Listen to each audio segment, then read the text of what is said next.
क्या आपको याद है वो लम्हा जब आपने अपनी जूती उल्टी देखी और दिल धड़क उठा, या वो रात जब आप पेट के बल सो गए और सुबह उठकर खौफजदा हो गए कि कहीं फरिश्ते नाराज ना हो जाएं। हम में से हर एक ने ये गुनाह अपने कंधों पर उठाए हैं, मगर सवाल ये है कि क्या ये वाकई गुनाह है या सिर्फ वो खौफ जो नस्ल दर नस्ल हमें डराने के लिए गढ़े गए। आज हम इन 7 पर्दों को एक एक करके चाक करेंगे। बहुत सी खवातीन और कई मर्द भी एक अनकहे खौफ में जीते हैं। वो खौफ है चेहरे की सफाई का, खास तौर पर उन 2 भवों के दरमियान नाक के ऊपर उगने वाले बाल। एक मशहूर हदीस में नामिसा और मुतनम्मिसा पर सख्त वईद आई और इसी एक लफ्ज ने लाखों लोगों को अपने चेहरे को हाथ लगाने से खौफ ज़दा कर दिया। लेकिन यहाँ जरा रुकिए, उलमा ने इस मसले को लुग़वी और फ़िक़ही दोनों ज़ावियों से कंगाला। नमस की हुर्मत दरअसल खुद बवों के बालों पर है, यानी जब कोई शख्स बवों को बारीक करके इसकी शक्ल बदल कर अल्लाह की बनाई हुई सूरत में तब्दीली करता है। मगर जो बाल दोनों बवों के एन दरमियान इस खाली जगह में उगते हैं, वो असल में बवों का हिस्सा ही नहीं समझे जाते, ना लुगत में और ना साख्त में। इसी बुनियाद पर अक्सर उलमा का मौक़िफ़ है कि इस दरमियानी जगह के बाल साफ करना जायज़ है, खास तौर पर अगर ये घने हों, चेहरे को बदसूरत बना दें या मुसलसल चेहरे पर नागवारी का तासुर पैदा करें। अलबत्ता एक अहम फ़िक़ही नुक्ता याद रखें, जवाज़ का दारो मदार तरीके पर भी है। अगर मकसद सिर्फ सफाई और बेहतर शक्ल हो तो बेहतर यही है कि उकाड़ने की बजाय कैंची, शेव या लेज़र जैसे तरीके अपनाए जाएं, ताकि नमस के शुबहे से मुकम्मल बचा जा सके। बास उलमा उकाड़ने को नापसंदीदा समझते हैं, अगरचा हराम नहीं कहते।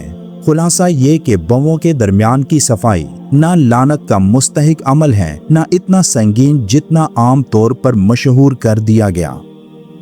अब बात करते हैं एक ऐसी आदत की जो हम रोजाना दोहराते हैं। बचपन में शायद आपको भी किसी बड़े ने डांटा हो, ऐसा मत सोया करो, जहन्नमी ऐसे सोते हैं। ये जुमला दिल में घर कर जाता है और एक उम्र तक साथ रहता है। मगर शरई हकीकत क्या है? ये दुरुस्त है कि रिवायत में आया है कि नबी करीम सल्लल्लाहु अलैहि वसल्लम ने एक सहाबी को पेट के बल लेटा देगा तो उन्हें हिलाया और फरमाया कि ये ऐसी लेटने की सूरत है जिसे अल्लाह नापसंद फरमाता है।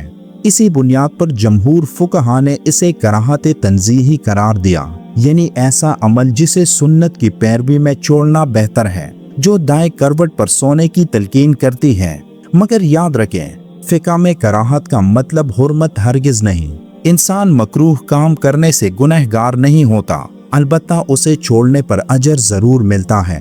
और अगर कोई तिब्बी वजह हो, कमर का मसला, गैस की तकलीफ या कोई और मजबूरी जिसकी वजह से पेट के बल लेटना ज़रूरी हो जाए, तो ये कराहत भी ख़त्म हो जाती है और मुकम्मल तौर पर मुबाह बन जाता है। तो याद रखें, पेट के बल सोना कोई गुनाह नहीं, ना इस पर तौबा अस्तग़फ़ार लाजिम है। ये सिर्फ एक बेहतर तरीके के मुकाबले में कमतर इंतखाब है और बस। बहुत से नमाजियों को एक वसवसा सताता है जब वो बरसों से हर नमाज में एक ही छोटी सूरत जैसे सूरह अल इखलास या सूरह अल कौसर दोहराते चले आ रहे हों। एक अंदरूनी आवाज कहती है, तुम्हारी नमाज कबूल नहीं होती, तुम बस एक ही चीज दोहराते हो। क्या ये ख्याल दुरुस्त है?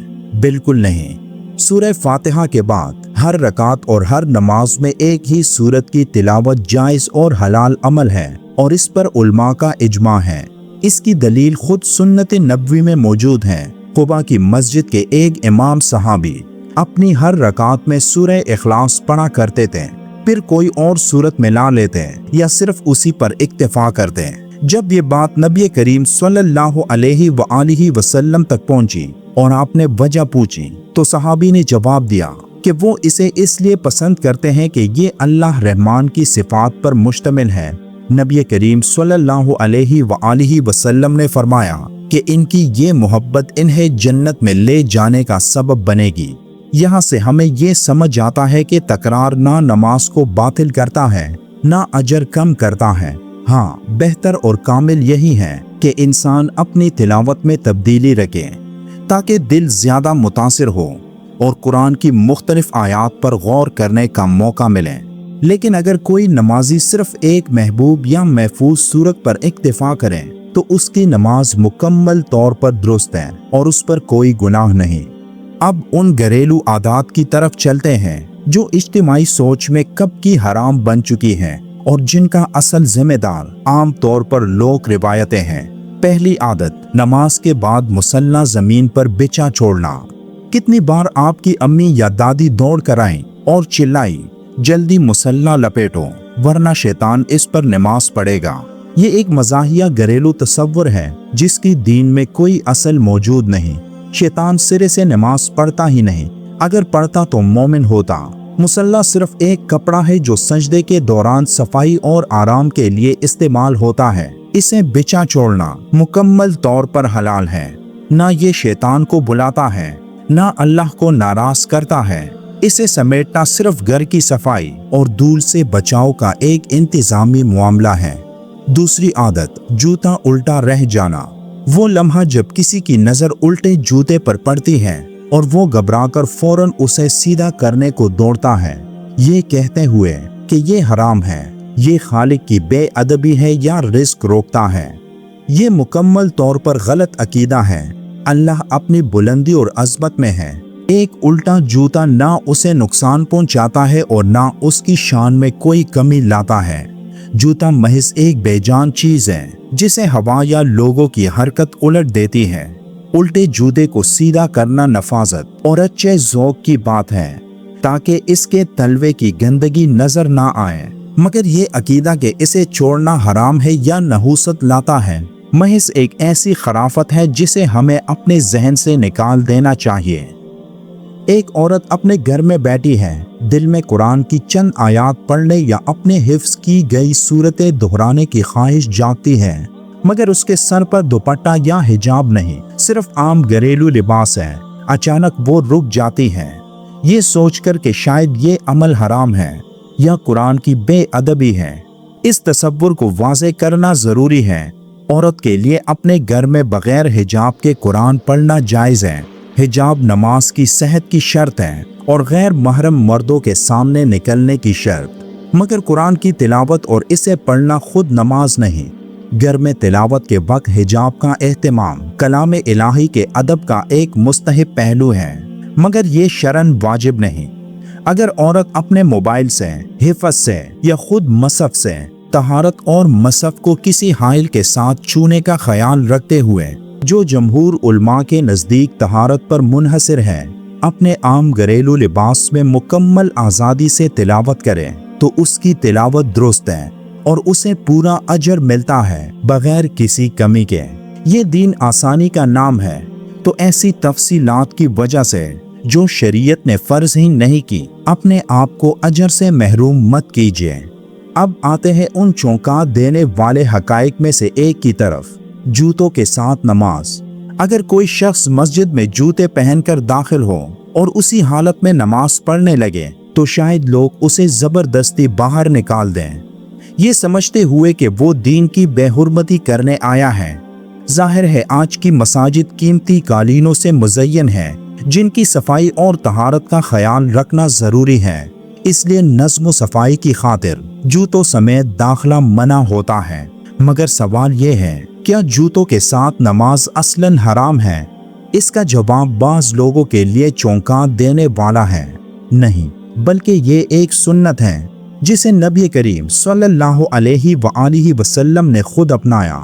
حضرت انس بن مالک رضی اللہ تعالیٰ عنہ سے پوچھا گیا کہ کیا نبی کریم صلی اللہ علیہ وآلہ وسلم اپنی جوتیوں میں نماز پڑھتے تھے؟ انہوں نے جواب دیا کہ ہاں، بلکہ ایک اور روایت میں نبی کریم صلی اللہ علیہ وآلہ وسلم نے فرمایا کہ یہود کی مخالفت کرو کیونکہ وہ اپنے جوتوں اور موزوں میں نماز نہیں پڑھتے۔ اگر آپ سفر میں ہوں، کھلی جگہ پر ہوں، گھاس یا مٹی پر نماز پڑھ رہے ہوں اور یقین ہو کہ آپ کے جوتے صاف اور نجاست سے پاک ہیں تو ایسا کرنا مکمل طور پر جائز ہے۔ یہ دین ہمیں سر جگہوں، صحراؤں یا کیچڑ بری جگہوں پر جوتے اتار کر پریشان کرنے نہیں آیا، بلکہ اس نے پوری زمین کو ہمارے لیے مسجد اور پاک قرار دیا۔